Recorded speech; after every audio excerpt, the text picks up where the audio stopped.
3, 2, 1. Here we go!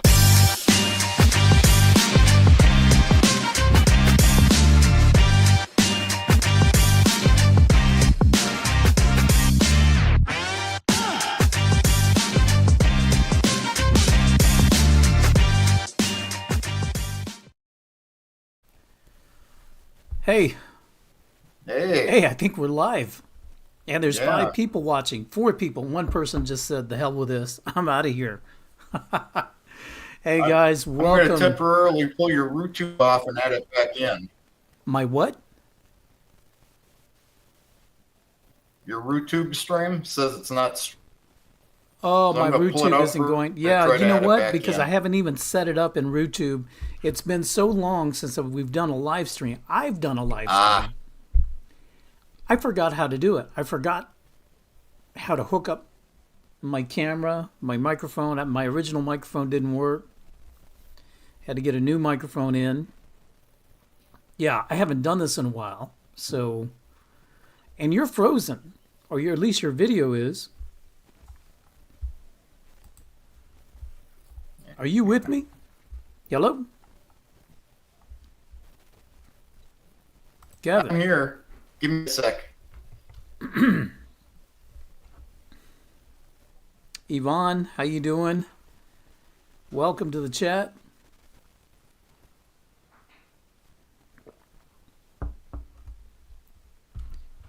Yvonne, can you tell me, is Kevin frozen on your end? Because he's frozen on my end. I can't. Okay, See what's am I going on. back now? No. Afro No. Lev in the house. Can you hear me? Hey, Andy. Hello, can you hear me? Your video is behind your audio. I guess we got a buffering Of issue. course. Yeah, it's getting a little bit better. But Doc the Butcher's in the house. Both are fine, says Yvonne. All right. Okay. We'll just go. Well, I hey, haven't done this in a everybody. while. Welcome. Welcome. I feel like this is my first podcast ever. I don't know what to say. I don't know what's going on. I don't even know what we're talking about. Why did we decide to do this? Oh yeah. Immigrating to Russia. We have been hearing some strange, oddball things from people, and we want to make sure people are getting correct information when they come here. Absolutely, absolutely. Yeah. We've and backing up to my intro, I don't even know. I guess I uploaded that intro. I must have. It's mine. But it was the wrong intro. Anyway. It doesn't matter. How are things in Crimea, Kevin? We're doing all right. It was a little chilly today. It was sunny at least. It's been raining the last couple of days. Well, we have had a beautiful last few days. Of course, the big story, actually, there's a couple of big stories that we're not even talking about. But we had May 9th celebration on Yep. Friday, the 80th anniversary of the victory over fascism. That Yep. was extraordinary because many world leaders, especially those from the global south, were here. 2 leaders specifically from the Americas. We had Venezuela Madura. and Cuba in the house. Yeah. And we had their soldiers in the parade. Soldiers in the parade. Xi Jinping was here as well. Yep. Lots of And- Chinese troops in the parade. Lots of Chinese in the parade, and the great antagonist from the east. No, from the west. From the west. Yeah, he's Which west. one? Yeah, great antagonist from the west. kept sending aerial vehicles with armaments Yep. into Russian airspace. Some 500 plus aerial vehicles in the last few days. Yep. Unprecedented, actually, because we'd never had that many at one time. Yeah. So there's a whole thing going on, and maybe we could do, oh, there's Kevin. Maybe we could do another live in a couple of days because, just briefly, had to hit on the geopolitics just a little bit, even though this is Moscow Photographer channel, but just briefly. We had the gang of, what do they call it, 4+1 now, or 5+1? I don't know what they're calling this now. Coalition of the Willing. Yeah, the coalition of the willing +1, Trump, supposedly gave an ultimatum, made an ultimatum, excuse me, to the Russian Federation. They had 36 hours. Do it like this or else. 36 hours, do it or else. And then late last night, President Putin assembled a press conference and brought people together.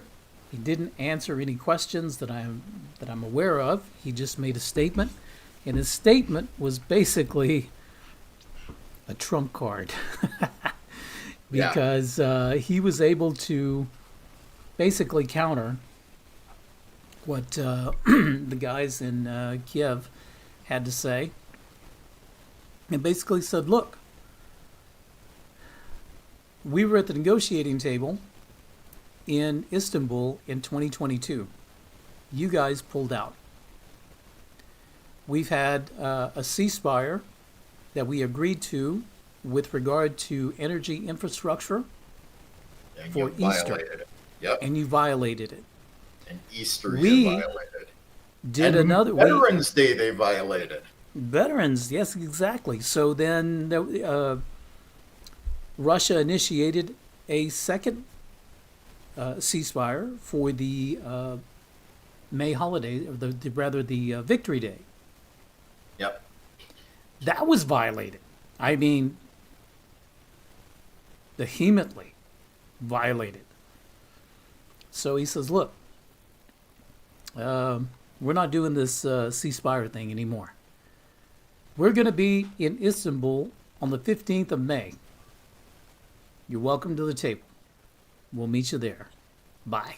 That's basically it. Yeah. But So, this also followed what his happens. statement with Xi Jinping, where, President of China said that he supports ending the conflict, but the West has to address the underlying issues. So he gave his full support to Russia on this. Yeah, he did. They both, Xi Jinping and President Putin, seem to be in step with each other with regard to the West. So, yeah, and we haven't really talked geopolitics in a while. It'll be good to see what happens in the next few days, especially after May 15th. We'll see what happens. But anyway, in the meantime, let's talk about I was little... going to say, the problem I see with the geopolitics right now is I've been going to stream even without you on some of this, but by the time I can get ready to stream, everything's changed again. Yeah. It's moving so quickly. We could do a 24/7 show. It's definitely in flux. And Atrava says, I don't have any questions because by the time I will go to Russia, all laws will be different, but I still like to hear what you guys have to say. Yeah. Trava, I would ask if you have questions anyway, because some things won't change. The SIM card issue is not going to change much. The visa issues generally won't change. A lot of the things we'll talk about won't change or are unlikely to change much. Yeah. So I have an update with regard to SIM card and U Money. Have y'all heard of U Money? I have a U-Money account. You have a U Money account. Wow. Interesting.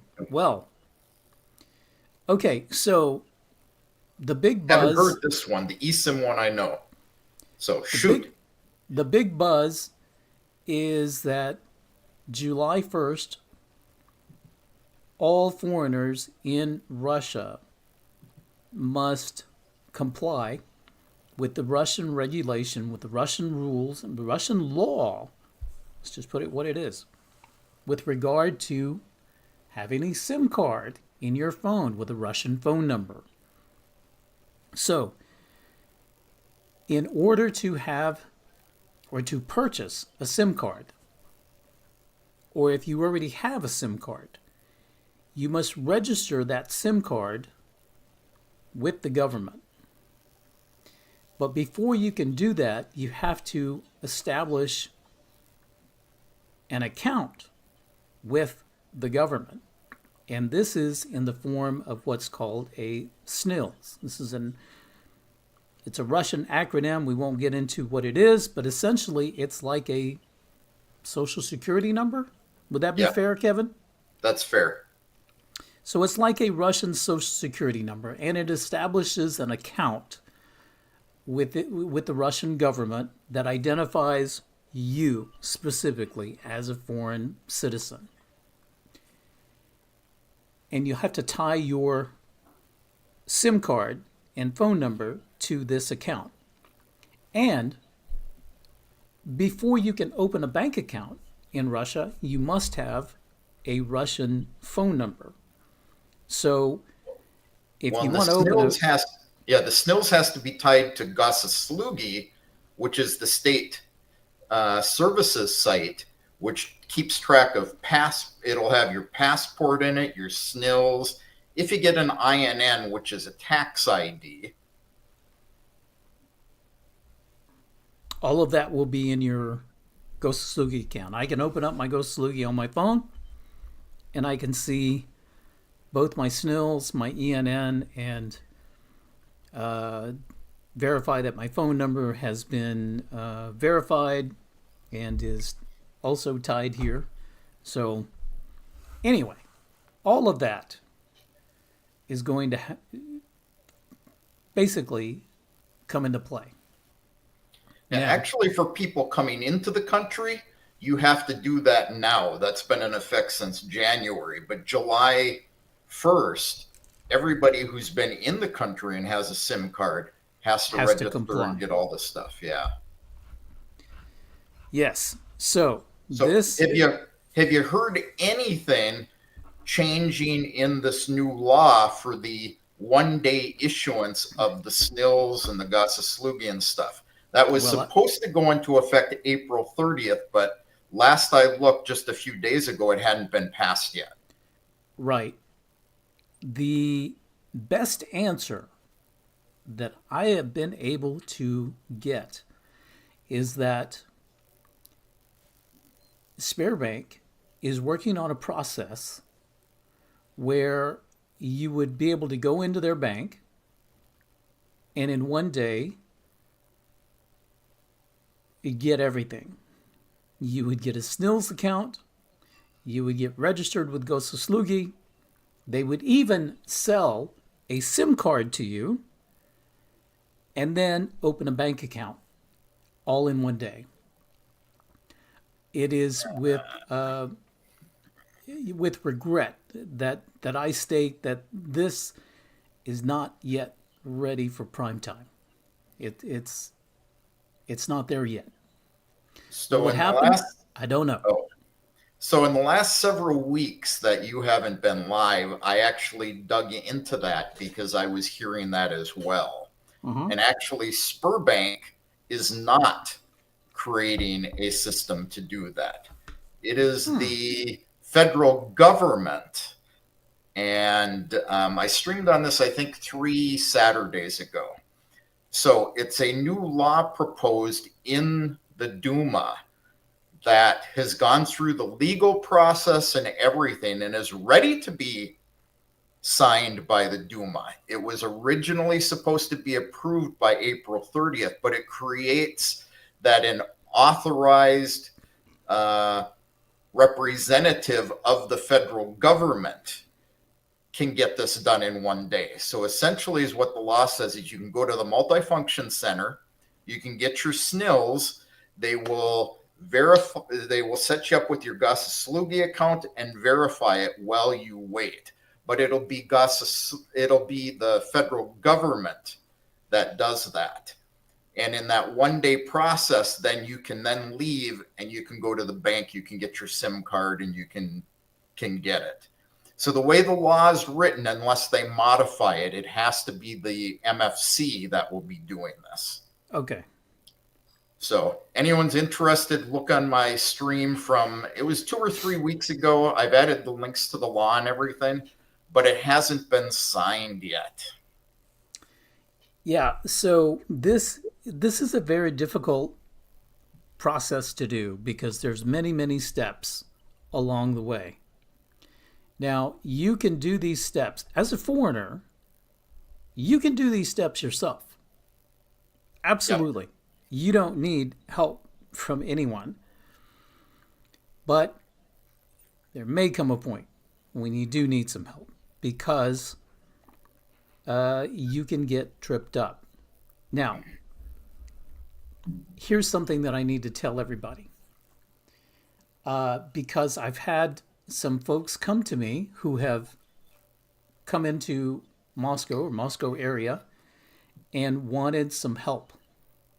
And they wanted through my concierge service for me to help them either get a SNILS card, get their SNILS, or their Gosaslugi, or to open a bank account, SIM card, whatever. Mm-hmm. However, when they've gone to rent a hotel, they're actually residing temporarily in a hotel, but in Moscow region, not in the city of Moscow. In the city of Moscow, you could go to any multifunction center and apply. But if you are in Moscow region, you have to apply at a multifunction center in Moscow region. Yes.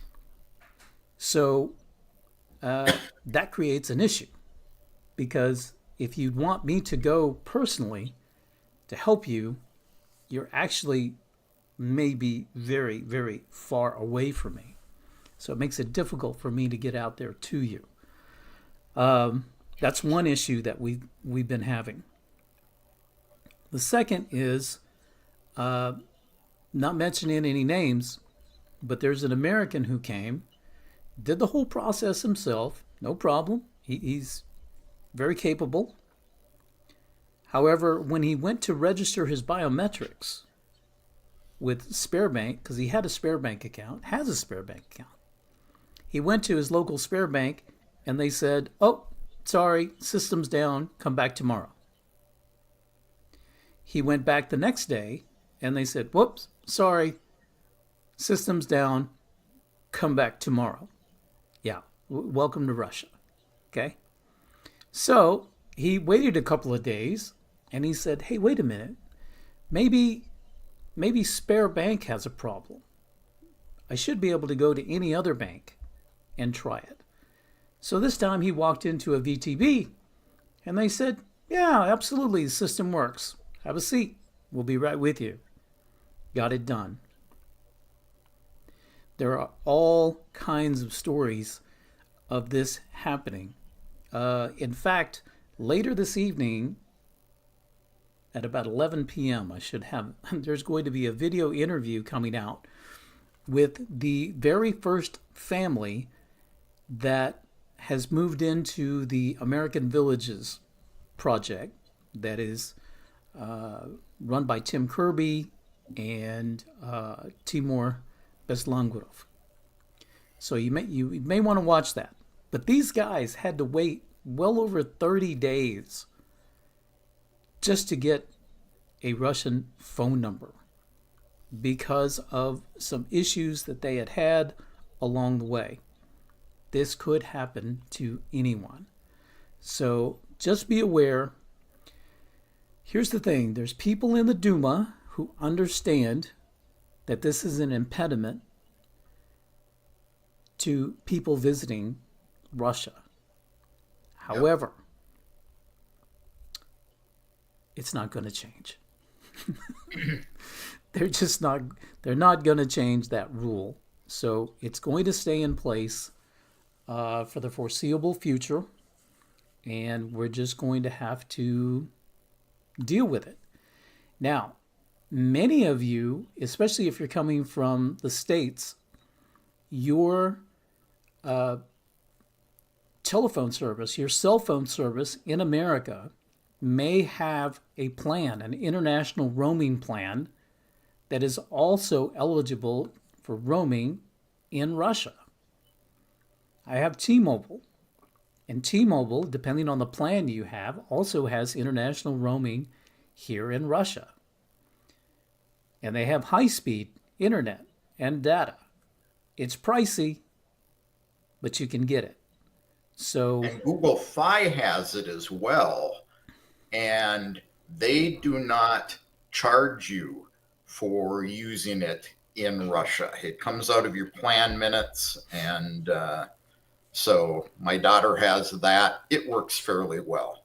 I know Verizon also works here, but it's extremely expensive. yeah, Verizon does work, and it is extreme. It's more expensive than T-Mobile, Yeah. but those are options that will save you from having to go through the process of getting a SIM card. Now, how about the bank account deal? Because this is the other issue that people have is that, well, if I'm bringing cash into Russia because my Western bank cards won't work, what other options do I have? That's where U-Money comes in. Now, Kevin I don't have a U-Money account, but I have a story about U-Money. But Kevin, why don't you tell us about how U-Money is supposed to work?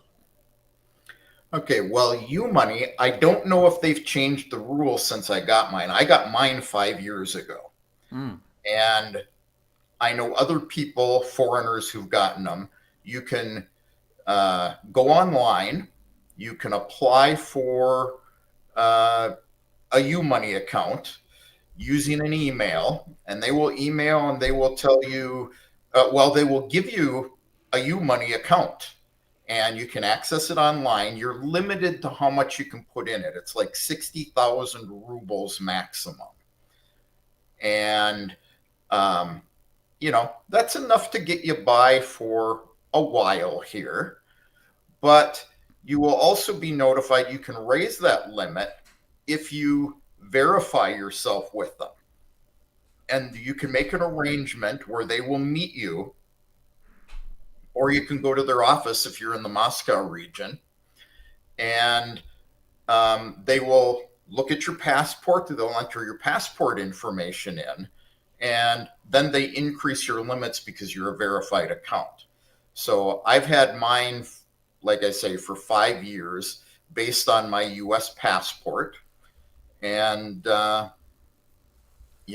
it just works. And when they meet you, you can then get a plastic card from them. I have one. I don't have it here with me, but I also got a sticker from them. It goes on the back of your phone, and then it works just like Apple Pay or Google Pay. Swipe it at the register, and it takes the money out. And because I'm a citizen now, I don't recall what my limits are, but they're exceptionally high now. So you become a citizen, and then the limits go even higher. So you should be able to do that without a phone number. So I have an update on that. So I was part of a group who was invited to Sparebank Mhm. to see U-Money in operation. And Sparebank is working to make U-Money more accessible and easier for foreigners to use when you come to visit Russia. So the whole idea behind this is there's only one airport out of the three international airports in Russia, in Moscow, that you can arrive at. There's only one airport where they have this particular service, and that's Sheremetyevo Airport. Luckily, it's the one that's closest to me. But you can either go there or you can go to they have like a international visitors welcome center at one of the Sparebank branches here in Moscow. So you register for U-Money in the United States. You can download the app, register on the app. If you have a Russian visa, you can complete the entire registration online. You do not need a Russian phone number. You can use in your American or whatever country your cell phone is registered. When you arrive at the airport, you could either go to the bank branch, the Sparebank branch at the airport, or to this international visitors or welcoming center, Cool. and complete the registration there. You can hand your money over. They'll convert it to rubles. They'll then apply that to your U-Money card, issue you a card, and away you go. And now you can use your money, your card, for purchases like you would use. That's cool because then they've seen your passport at the airport and it increases your limits. Absolutely. However, there were issues when we were trying to set this this U-Money up. And that process still has some kinks to work out. Hopefully, they'll get them worked out soon. But for the time being, U-Money, I cannot recommend it as an option. You can certainly come to Russia and go to a Sparebank and apply and get a U-Money account, but you'll have to do everything here. As far as the pre-registration and doing all that remotely or in another country, it's not ready yet. But you can do that at the airport, right? You should be able to do it at the Sheremetyevo. airport. You Yeah. should be able to. If not, you can definitely do it at the Sparebank welcoming center that they have. And so things are still difficult for foreigners coming into to Moscow. Yeah. So since we're talking about the airport and SIM cards, Eddie and I became aware several weeks ago that people were coming in, they were going to the MTS store at Vnukovo Airport, and they would sell them I forget the name of it now, a Yule card, SIM card or something, and they were calling it a guest SIM card. And they said it was good for like 3 months and give you time to go through the process, get, the Gosaslugi stuff and SNIL set up, and then you could get a real SIM card from them. And, they were kind of pushing that. So first off, that's illegal in Russia. You cannot get a Russian number without going through the process. And I have it from an extremely good source that Eddie's got a good idea of who my source is on this. They have new staff at that MTS store at this point. So be aware. A lot of people say, gee, it's just a SIM card. I can get one from a friend that's meeting me in Moscow. Or you may have somebody who's helping you with your immigration that says, we'll lend you a card while you go through the process. That is illegal. It is illegal for somebody in Russia to buy a SIM card and give it to somebody else that they are not directly related to. And in Russia, directly related means your children, your spouse, and your grandparents. Actually, I understand that your spouse cannot purchase a SIM card for you either, technically. Under the law, they can. I had that looked into as well. So because your spouse is directly related to you. So they actually have a legal definition of what directly related is. It's children, spouse, grandparents. So if somebody is getting a SIM card and giving it to you when you arrive, while they're helping you do other stuff, they are violating federal law, and you are an accessory to that crime. So that means if somebody finds out, you are put at risk of being deported, and they end up with an administrative fine. The least that will happen to you if you get caught is you will get an administrative fine. And the way Russia works, if you're here on a tourist visa or temporary residency and you get 2 administrative fines, you're heading out of the country. And what, Eddie? We must be aware of 3 or 4 people who've gotten cards this way from people. And people talk, and I can tell you that people are being investigated. So I hope everything works out. So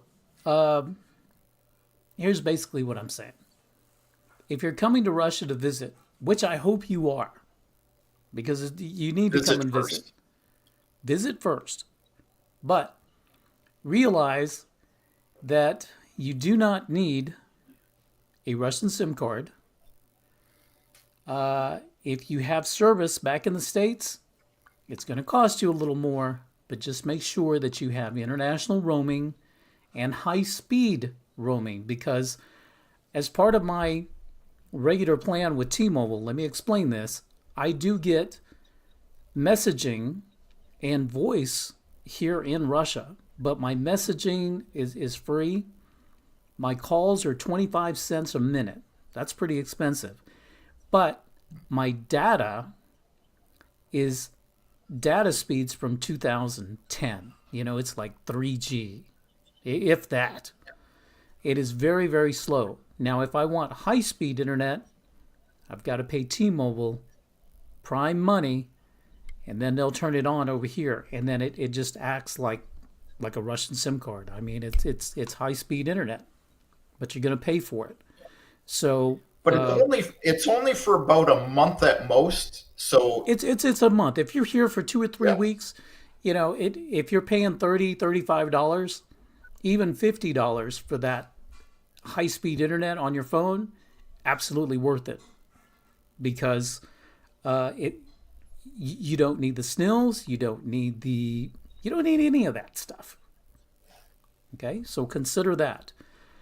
The other thing that I want to bring up is many people want to many people are concerned about bringing cash into Russia, actually into any country. I totally understand that.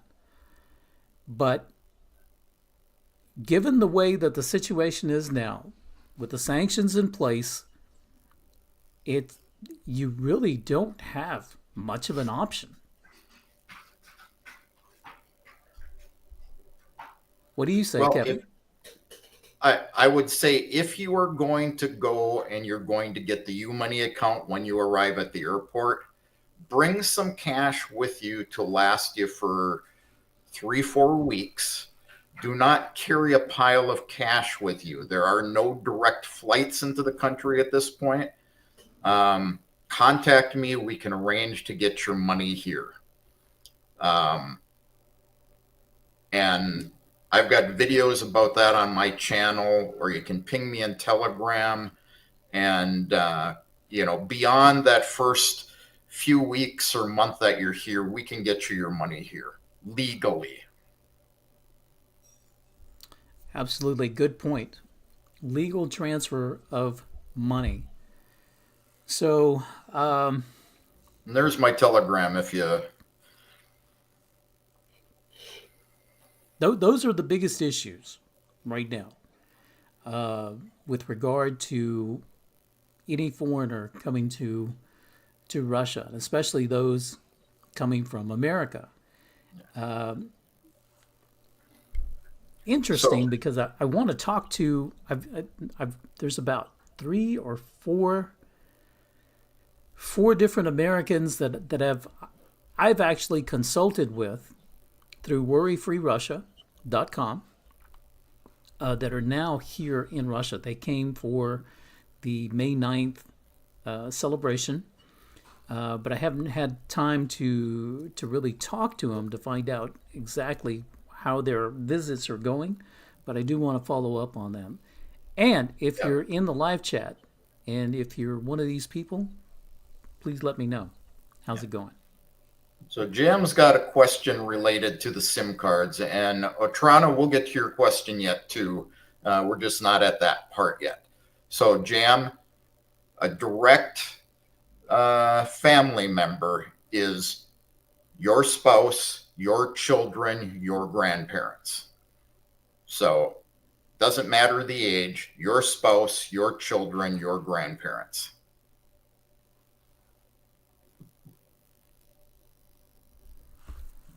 Yeah, thanks for that, Kevin. And in fact, what other questions have we had come up with regard to immigration? Oh, this one, I've had 3 people in the last 24 hours that I've talked to that have said that various people are giving them advice and they're getting bad advice. I've got a couple that I have roughly, well, let's just say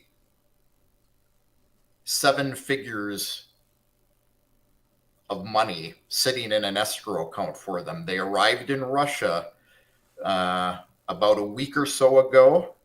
I'm meeting with them tomorrow. They have their bank account set up and everything. They got it done in just a little over a week. And they hired an attorney not in the region they're settling with. And the attorney told them, not a problem.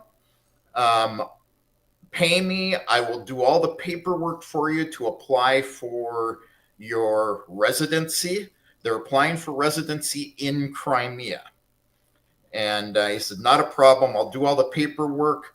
Go to Simferopol, get your medical test done, and apply for your temporary residency. You'll be ready to go. But they're here on a tourist visa. The lawyer told them they could come on a tourist visa and apply. So there's 2 things. Even in Moscow, if you come on a tourist visa, you have to get a quota before you can apply for residency. And you have to take the language, law, and history test after you get the quota in order to get the temporary residency. Eddie knows all about getting temporary residency. He did it not too long ago through this standard process. And he says, what, you mean I can't just go apply for residency? I says, no, you have to apply for a quota. And by the time you get the quota, could be 2-3 months later, your background check will be expired. A tourist visa is not the same as the 702 shared value visa. That's cool.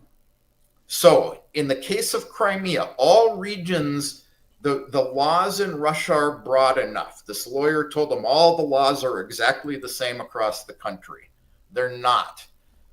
The Russian Federation leaves a lot of generalizations in the law and lets regions, determine how to apply them in their region. In Moscow, you can apply for a quota and your residency on a tourist visa. In Crimea, you can apply for the quota while you're on a tourist visa, but then you have to leave the country, get a private visa, come back in, or they won't allow you to apply for residency.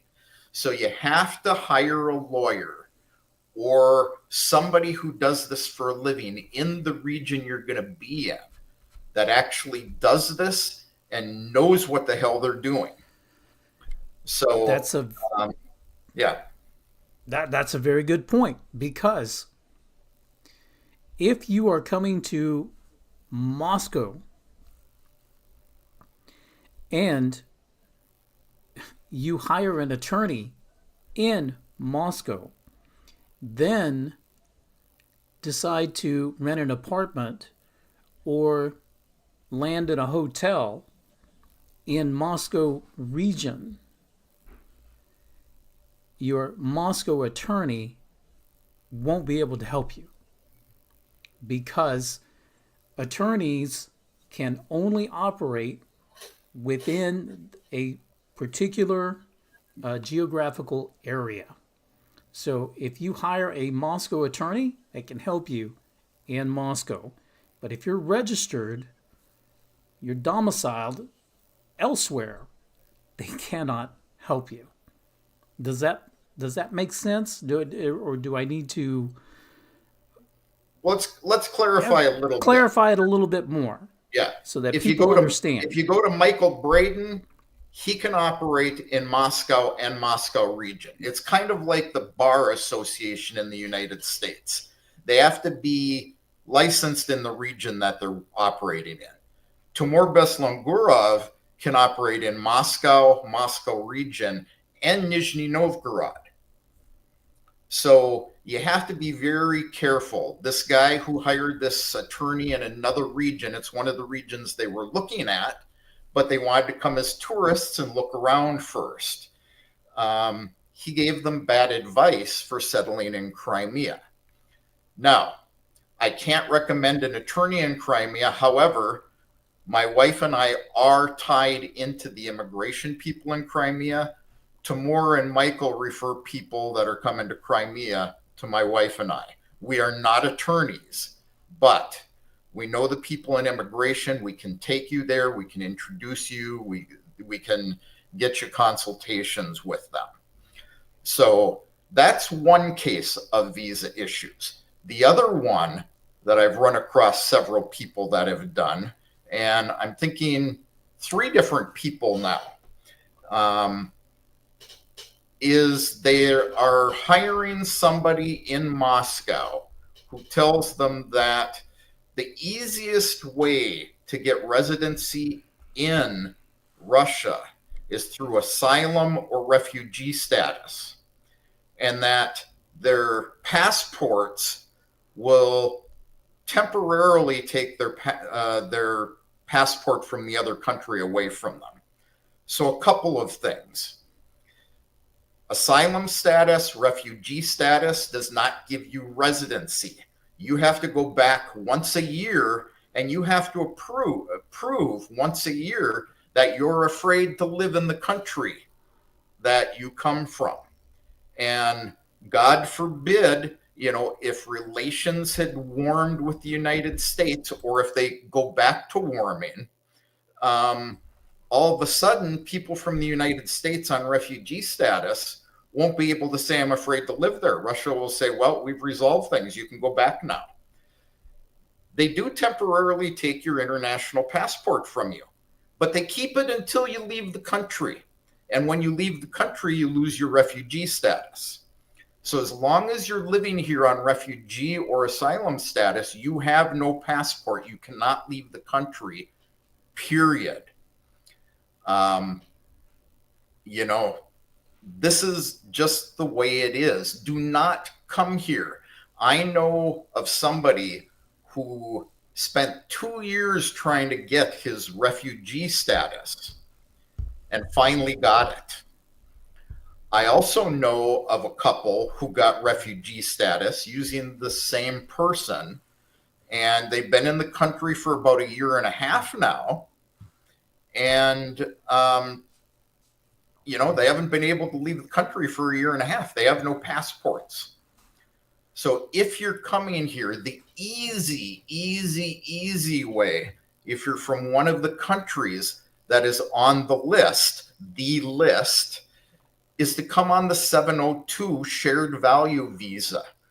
You go to the embassy, you apply for it. It's actually a private visa that's good for 3 months. This is after you've come as a tourist and figured out where you want to live.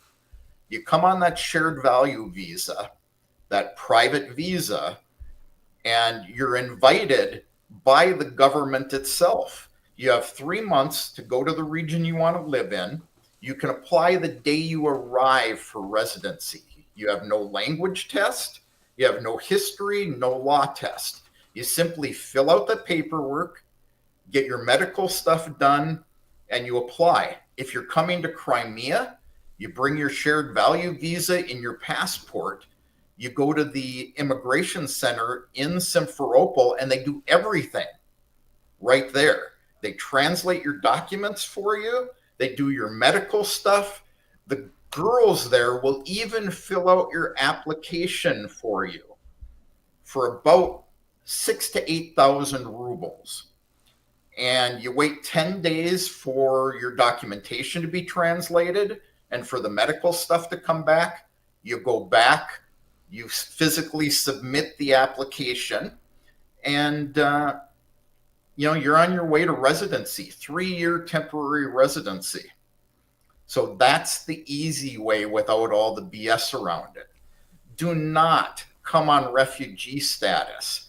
The couple I was talking about that's been here for a year and a half, reality is they made up stories for them about why they were afraid to live in the United States. If they get found out, they will be deported because they lied on their application. So make sure whoever you're using actually knows what they're talking about. There's a reason why when people are going to Moscow, I refer them to Timur and Michael. There's a reason they refer them to us down here. If you're going to Krasnodar, I know nothing about that. They're another monster. They have different rules than Moscow as well. Timur has told me that. We're actually going to invite Timur to come on and do a stream with Eddie and I again. I just had to get that out of my system. No. I'm glad. I'm glad you got that out because, of course, we're on the YouTube sphere. By the way, I'm on TikTok and Instagram now. I'll put those links down below too. Really? So, cool. Yeah, I finally decided to go that route as well. But anyway, there are many on the social media sphere who have made a name for themselves by claiming to be in fear of returning to the United States, for that they will be prosecuted or they will be arrested, or whether that's true or not, I don't know. Okay? I don't know. But they have been very successful in creating an online persona by saying that. Okay? You'll never hear me say that I'm afraid to go back to the United States. I did not run from the United States. I ran to Russia. You went there in December, spent 6 weeks, came back, I was no there problem. for 6 weeks. I left the country several times, going to Mexico and crossed the border back. No issues whatsoever. I've been very vocal. Just came straight through immigration, no problems leaving. And when she goes back, she has no problems going back. She goes back and forth all the time. Yeah. So I can't speak for these individuals. Yeah. Go ahead. Go ahead. A lot of them though are creating stories and personas to support it when they're actually lying. Well, I I'm not go gonna. back. Well, I'm not gonna I'm come not out and call referring to them a lot. anybody in particular, but we do know people who have created stories to say that they were fearful to go back that were not true stories. Yeah, and like I said, I can't speak for everybody, but I I I worked don't know. for the US government. I came here. I stream against the US government. I can still go back and forth with no problem. I'm not a Scott Ritter. Scott Ritter could probably get asylum here if he wanted. He's had the FBI knock down his doors. He bona fide had the FBI knock on his door. Okay, Yeah. so that's a total different story and different circumstance. But I was very vocal against the Biden administration. I was very vocal for my total disdain for Anthony Blinken and his State Department. Yet I went back to the States twice. Actually lived in the States for a while as well, back and forth during the Biden administration, being vocal about it. Never had any issues. I don't know. Maybe I'm just I'm not valuable. I'm not a high value target like some of these other podcasters and YouTubers are. But Yep. anyway, take everything with a grain of salt, okay? Come visit Russia. Just come find out for yourself. Did you not Yes. see all of the tons of video? I mean, there are literally hundreds, thousands of videos from this May 9th celebration. How many people from all over the world were here? Incredible. I mean, it's Yep. just come visit. Okay? Be prepared. There's going to be some issues, and that's why you've got people like me. That's why you got people like Kevin that you can consult with to kind of prepare for your coming to Russia. That's it. That's all you got to do. And be prepared. Come have a good time, and then go back to the States and tell your family, yeah, I was waiting to get shaken down by the police, but all they wanted to do was shake my hand. So here's a number for you. Last year, 9.5 million foreigners visited Russia. Wow. Incredible. I wonder how many of those were Americans. Well, guess what? I'll tell you in just a second. Good old Chat GPT.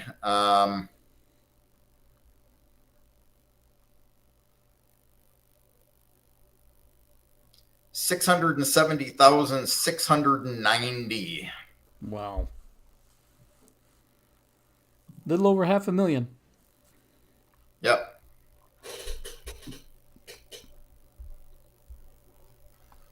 Wow. So, Jam, and we will get to everybody's question. Don't worry. Have we heard of any Canadians getting hassled by the Canadian government over criminal background checks, attempting to stop money transfers? No. I've heard of people who have had issues, but it isn't related to them coming here, as long as you get advice from somebody who can tell you what you should say and what you shouldn't say. They won't give you a hassle over getting a background check, because where you're going to use the background check doesn't play into the background check at all. You can get a criminal background check without telling them anything. You can just ask for it. In the United States, even. You apply for it, they send it to you. You can go to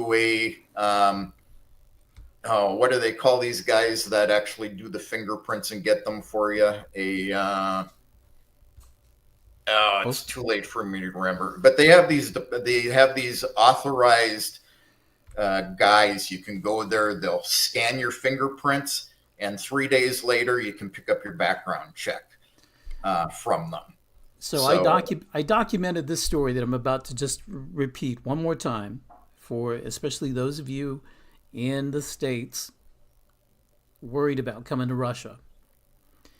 I had to return to Russia because I needed to get a background check in order to apply for residency. I also needed to get another document that I needed just to get married here in Russia. So I had to go back to Texas. When I went to Texas, I only had 3 weeks to get this done. And I had to get my fingerprints done, and I had to get the return back from FBI, and I had to have it apostille before I returned to Russia. I had to physically return with an apostille FBI check. So, returned to Texas, went to the post office, got my fingerprints done. Within 15 minutes of leaving the post office and just walking to my car, I get an alert that I've got an email from the FBI. I already had my background check. Next stop was I went to my local representative, my local U.S. representative in my district, who, by the way, is a Democrat. I was a Republican. I am a Republican.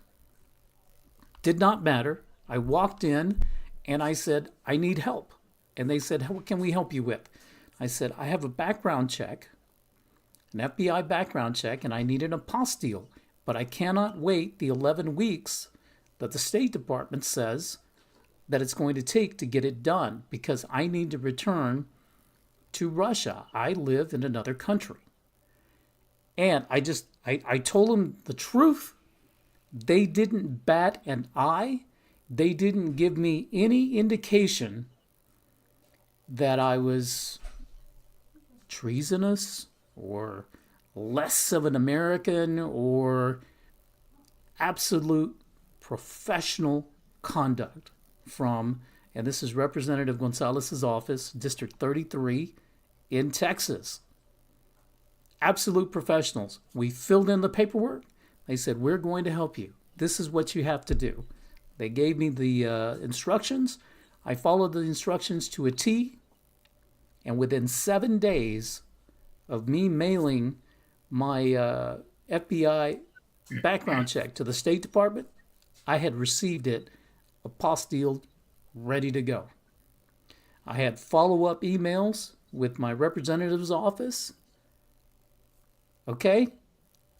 Relax, people. Relax. Yep. Uncle Sam may not like what you do, but they're not out to get you. Yeah. So when was it that you were told 11 weeks, Eddie? 11 weeks was, I will tell you, this was December 2023. While the State Department was still closed due to COVID. Absolutely. Yeah. And the processing service in the United States, I refer people to if they're in Russia, their average time then was running 8 to 10 weeks as well. Right now, I just looked on their website. They're saying 4 weeks or less. I know people have gone through them recently. It takes 2 weeks to get them back. Canada's the same thing. Apostilles, they don't care. They will apostille it. The only thing they're saying is, yes, the signature on it is valid. So, calm down, Jam. It isn't a problem. Jam, I deal with Canadians all the time. My wife once told me a long time ago, people create their own worries and problems. Quit creating your own worries. Just do it, apply for it, and don't worry about it. It will come back, and it will come back when you need it. If you go on, I will say this. Go on their site, they'll tell you about how long it'll take. Have a positive attitude about it. I did, because it's like I'm returning to Russia with an apostille FBI check. No doubt about it. This is going to happen because I need it to happen. So believe in the process, believe in yourself, and just put benevolence ahead of you, and just everything's going to work out. And that's the same attitude that you need to have when you come to Russia as well. Just like everything's going to work out for me. Just things work out, and they do. And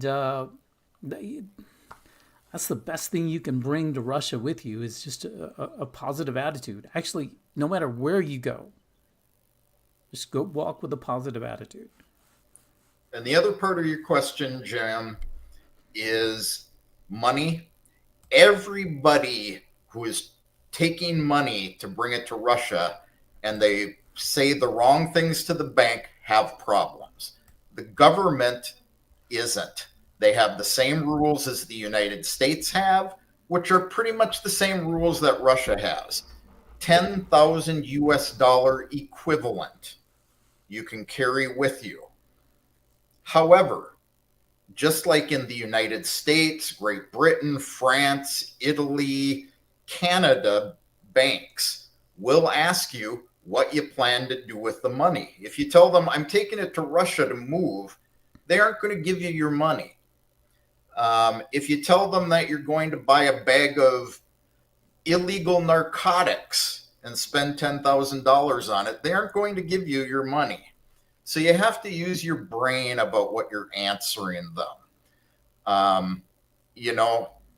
I tell people this all the time. You go to the bank and you say, hey, I need 10 grand. I'm going to take a trip to another country, look around, spend some time there, see if I like it. And I need money to pay for hotels. I need money for this and this and this. No problem. Transferring money. I do it for Canadians as well as people in just about every other Western country on a regular basis. The people who have problems are the ones who tell stupid stories. I had somebody say, well, I'm building a house. Well, guess what? You aren't transferring money through my company to build a house because my company doesn't build houses. So that doesn't make sense. So they blocked her money. I had a guy, transferring money who said, I'm sending money to my girlfriend in Russia. They blocked his money. So you just have to know what to tell them, what not to. So again, ask for advice. Absolutely. And Otrana, we have not forgotten about your question. In fact, why don't we get to it? We're sitting right at about an hour. Okay, let's do it.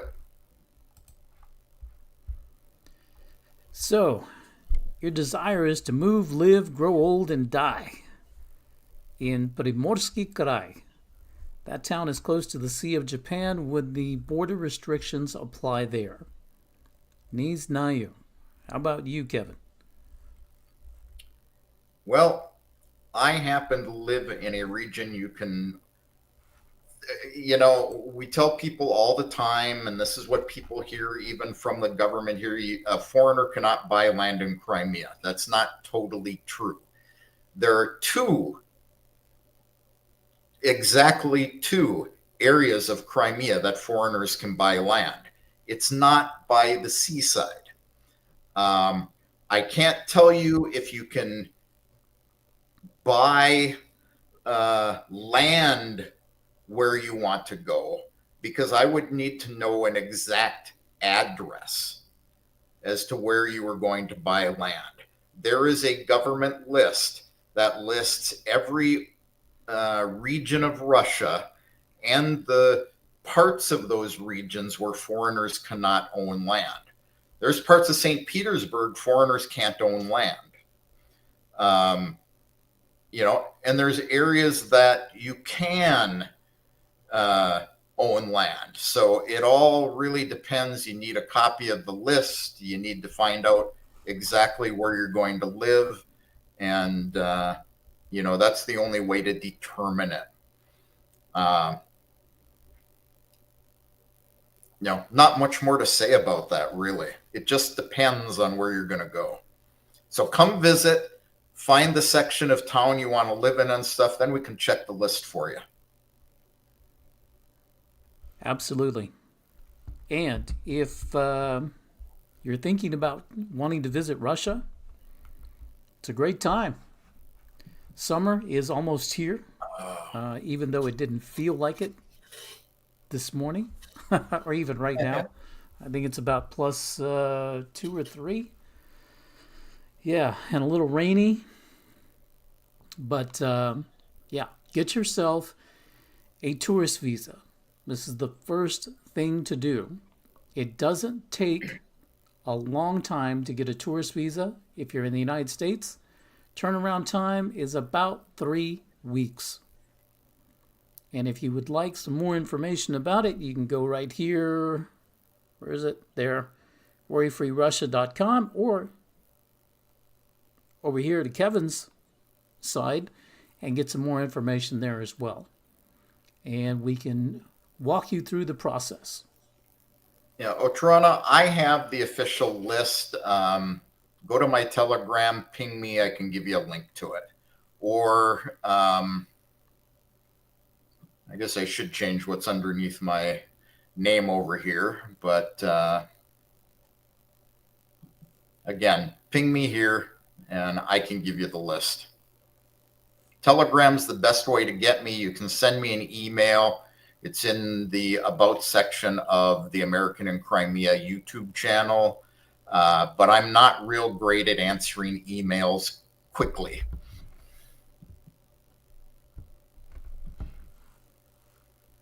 Yeah, Jam says that I saw people wearing winter hats at the Victory Day parade. It was probably because of the wind.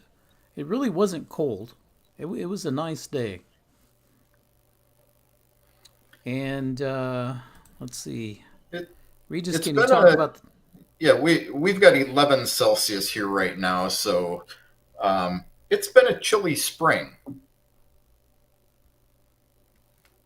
Yeah, and Regis writes, can you talk about the new regulations for the SIM card? Actually, we started off the podcast talking just about this. So we're about to wrap this up.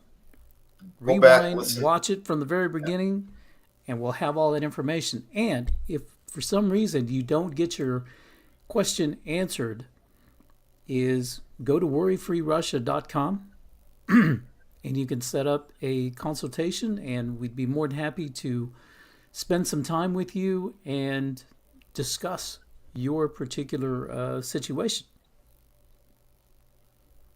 Yep. Or to West to Freedom, westtofreedom.com if you've got questions about money.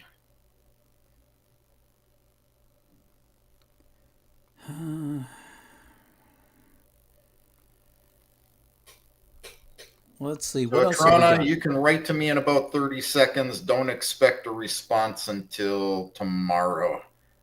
It's late here, so I won't respond when we're done. Yeah, depending on where you are, it's 10:18 p.m. in Moscow. Yeah, so it's kind of late. But anyway, we hope that you've enjoyed this conversation. And like I said, if you have any questions, worryfreerussia.com, or what's your site, Kevin? I think we should still have westtofreedom.com. Let's see, where's West of Freedom? There you go. There you go, right there. Yeah, and we used to do these lives all the time, and this is my first live in probably at least 6-8 weeks, maybe more. It's been a while. I think only about 4. Let's give you a little credit. Maybe about 4. Okay, maybe about 4 weeks. I don't know. I've done a lot. B10 Wold, a video about cost of visiting Crimea. I'll give it some consideration. Costs change. It is a tourist area, but yeah, I can throw it in the queue and give that some thought. You'll find that on my channel, though, on a Saturday stream. Absolutely. Good question, by the way. Yeah. So, all right, folks. Appreciate it. Do us a favor. Like, share, and subscribe if this is your first time watching the Moscow Photographer or Kevin Michelizzi. Because what channel are you going out on? Like you, I'm going out on both my channels. American Crimea and American in Crimea, and the new channel, which is the Ministry of Absolute Truth. I like that. I changed like InfoWars Press to Ministry of Absolute Truth because I found that I like writing satire and Orwellian reports about things much more than serious stuff. And I've been flooding my subscribers with articles lately. So if you go down here to the Ministry of Absolute Truth.org, I've got a whole section of free articles, and I have a section where it's paid articles only. However, because you're watching us here tonight, if you send me a PM, a private message in Telegram, and tell me you're interested in seeing some of the content in the paid site and that you saw it on this stream, I will comp you 3 months of free access to that. Cool. I'll need your email. So, very cool. I want to give a shout out to, Flying with Robert Johnston. Hey. From Central Texas. By the way, Flying with Robert Johnston he's got a YouTube channel as well, dealing with flight. And if I remember right, you're a flight instructor? I believe so. Anyway, go check out his channel. Is that a Cessna 172, Robert? Or a 182? It looks like 182. Looks longer. Tell us what it is.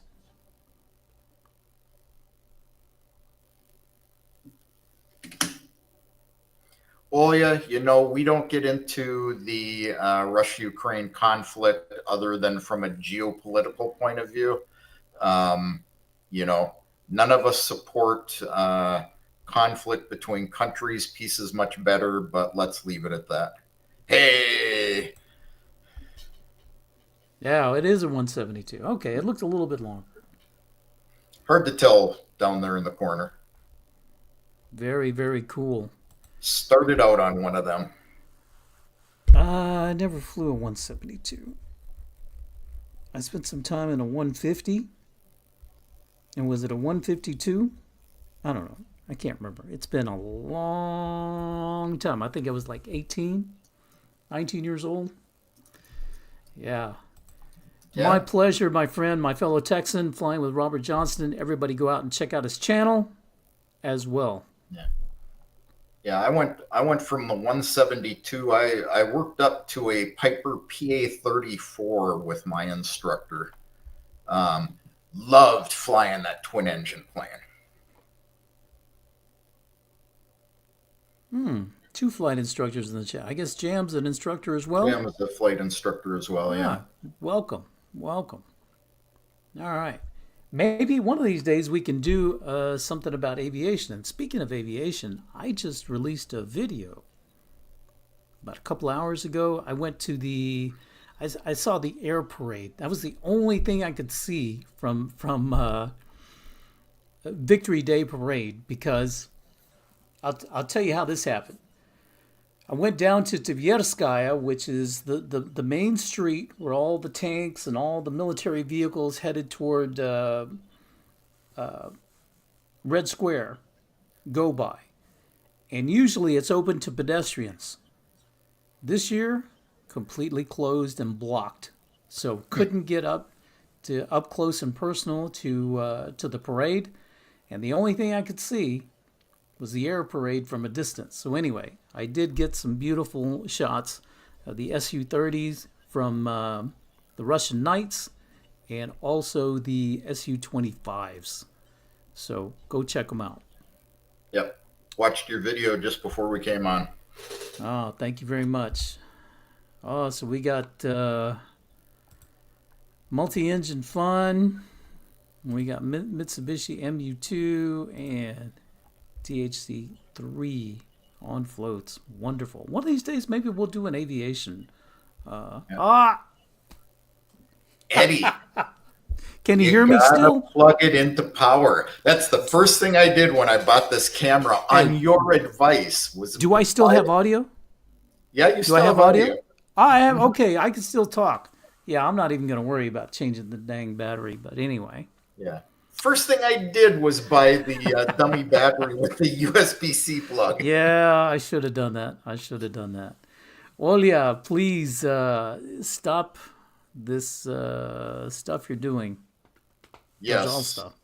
Or we'll block This you. is second warning, Olya. So Yeah. Good Lord, Eddie. I know. Happens all the time. All right, folks. We will see you again soon. We will have a special guest next time we meet. Talk about some immigration issues. And maybe right after this May 15th deadline, we'll have another. Dingbat, hey. Yeah, Dingbat. Every single time, man. All right, my friends. Thank you all so much. Y'all have a wonderful Sunday, no matter where you are. Пока. Yep. Пока, everybody.